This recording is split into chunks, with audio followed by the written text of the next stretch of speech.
Bismillahirrahmanirrahim. Assalamualaikum warahmatullahi wabarakatuh. Alhamdulillahirabbil alamin. Segala puji hanyalah milik Allah. Pada kesempatan kali ini kita akan menyuguhkan sebuah drama yang diperagakan oleh anak-anak, mengusung kisah di mana kisah ini mungkin sudah familiar pada sebagian kaum muslimin tentunya. Mengapa kita perkenalkan drama ini? Supaya anak-anak juga mencintai para sahabat-sahabat Nabi yang bersama Nabi memperjuangkan akidah al-Islamiyah hingga sampai kepada kita, yaitu pengorbanan mereka, perjuangan mereka, dan lain-lain dalam hidup mereka adalah sebuah tinta emas yang tidak tergantikan. Dan kali ini anak-anak memperagakan drama di dalam sebuah kisah Sayyidina Umar bin Khattab selama beliau masih hidup. Inilah kisah yang diperagakan oleh anak-anak Umar bin Khattab radhiyallahu anhu dan ibu si pemasak batu. Cuma di sini kita dapat banget si Zaki ya. Si Zaki itu yang kecil tuh, yang baju hijau tuh. Dia memperagakan anak kecil nangis-nangis gitu kan. Luar biasa itu. Dapat banget itu kita gimana ya. Satunya juga lumayan tuh. Jadi ketika itu dalam riwayatnya Umar bin Khattab radhiyallahu anhu semasa beliau memimpin pada saat itu menggantikan Abu Bakar Asy-Syiddiq. Salah satu kisah yang terkenal adalah ketika Umar bin Khattab bertemu seorang ibu yang memasak batu untuk anak-anaknya dikarenakan tidak memiliki makanan apapun.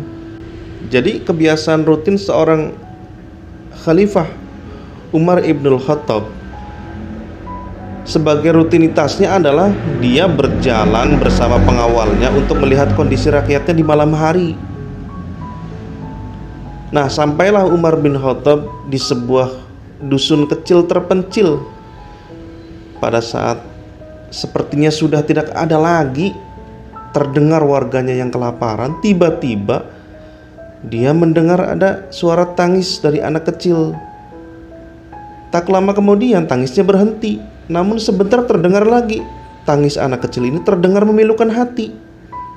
Kemudian Umar bin Khattab mencari sumber suara tangis yang mengarah kepada sebuah rumah gubuk sederhana yang terlihat dari kulit kayu. Di dalamnya tampak seorang ibu tengah duduk di depan tungku lah, sedang memasak. Pada saat ibu ini sedang memasak, ngaduk-ngaduk panci, lah anaknya bangun. "Bu, udah matang belum?" sambil nangis-nangis. "Belum, sebentar lagi nak." Seperti itu terus bolak-balik sampai anaknya udah gak kehabisan kesabaran, nangis-nangis saking laparnya. "Kok masak dari tadi gak mateng-mateng gitu ya?" Sampai ibu ini marah. "Diamlah anakku, tidurlah kamu sesaat sambil menunggu bubur yang ibu masak. Nanti kalau sudah matang ibu akan bangunkan," kata ibunya. Lalu dua anaknya itu tidur. Perlahan Umar bin Khattab pun mengetuk pintu sambil mengucapkan salam. Dan ibu ini tidak mengetahui kalau yang mengetuk pintu malam-malam itu adalah Umar bin Khattab, pemimpin di kala itu. Umar bin Khattab lalu melemparkan sebuah pertanyaan tentang apa yang sedang dimasak oleh si ibu. Kenapa anak itu menangis tidak berhenti? Dengan sedih si ibu menceritakan keadaannya. "Ini semua tuh gara-gara Umar," katanya begitu. Umar terperanjat kaget. "Ini semua tuh gara-gara Umar." Ibu ini juga sempat mengumpat kekesalannya kepada sang pemimpin kala itu. Celakalah Amirul Mukminin Umar ibnu Khattab yang membiarkan rakyatnya kelaparan. Mendengar kekesalan dari ibu ini, Umar lantas pergi dan menangis memohon ampun kepada Allah. Dia menggigil ketakutan akan azab Allah diturunkan kepadanya gara-gara ibu ini memasak batu untuk anak-anaknya. Ia merasa menjadi pemimpin yang teledor, yang tidak adil, hingga tidak tahu ada rakyatnya yang kesusahan. Beda dengan sang pengawal. Sang pengawal ini sangat geram. pemimpinnya dimaki-maki oleh ibu-ibu rakyat jelata. Tahukah kamu ini siapa? Ditahan. Seketika ditahan. Gitu. Seketika ditahan oleh Umar. Akhirnya jangan biarkan ibu ini tahu bahwa orang yang sedang dimaki-maki adalah Umar bin Khattab itu sendiri. Ada di depannya maksudnya. Umar bin Khattab yang sedang dimaki-maki adalah tamu yang ada di depan ibu itu. Singkatnya, Umar bin Khattab bergegas pamit kepada ibu itu. Dia pulang tanpa menyuruh pengawalnya, tapi dia berlari. "Wahai Amirul Mukminin, biarkan aku saja yang mengangkut karung ini," kata pengawal itu. Umar bin Khattab itu pergi ke Baitul Mal untuk mengambil daging, gandum, dan lain-lain. Namun kata Umar bin Khattab, apakah kalian mau menggantikanku menerima murka Allah akibat membiarkan rakyatku kelaparan? Biar aku sendiri saja yang memikulnya, karena ini lebih ringan bagiku dibanding siksaan Allah di akhirat nanti. Jawab Umar tuh waktu itu. Ngeri gak tuh? Masya Allah, ngeri banget.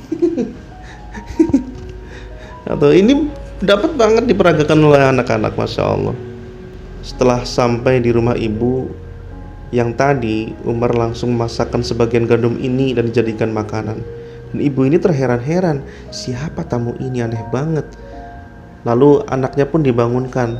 Yang masak Umar bin Khattab itu sendiri. Ibunya membangunkan si anak-anak.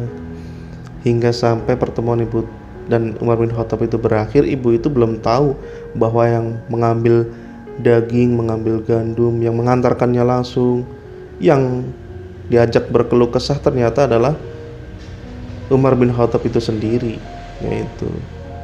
Dan anaknya begitu bahagia bangun-bangun ternyata ada masakan yang sangat lezat, yang justru bukan dimasak oleh ibunya. Yang dimasak sama ibunya kan tadi mah batu. Iya, yang gak matang-matang itu ya. Ya gak bakal mateng, orang kata Umar bin Khattab aja, ini kapan matangnya orang batu gimana. Tapi sebetulnya bukan maksud ibu ini untuk berbohong sih. Iya, untuk menunda mungkin. Bukan untuk menunda juga. Jadi ibu ini itu saking gak ada yang dimasak, terus dia keadaan suaminya sudah tidak ada. Jadi anaknya nangis-nangis. Untuk mengelabui anaknya, saking laparnya dia masak batu, merebus batu. Sampai anaknya ini bentar-bentar tuh, udah mateng belum bu? Belum, sebentar lagi, padahal mah batu yang direbus, gimana mau mateng gitu. Nah, kisah ini menjadi pelajaran buat kita semua. Ini mah kita cuman nge-share drama anak-anak. Tujuannya adalah biar anak-anak tumbuh kecintaan terhadap Nabi, terhadap sahabat-sahabat Nabi, mampu meneladani mereka. Intinya seperti itu aja sih. Karena kisah-kisah sahabat itu kisah-kisah yang bagus. Oke, barangkali itu saja. Ini hanya upaya untuk mengenalkan kepada anak-anak bagaimana mampu meneladani yang terbaik. Itu aja barangkali. Wassalamualaikum warahmatullahi wabarakatuh.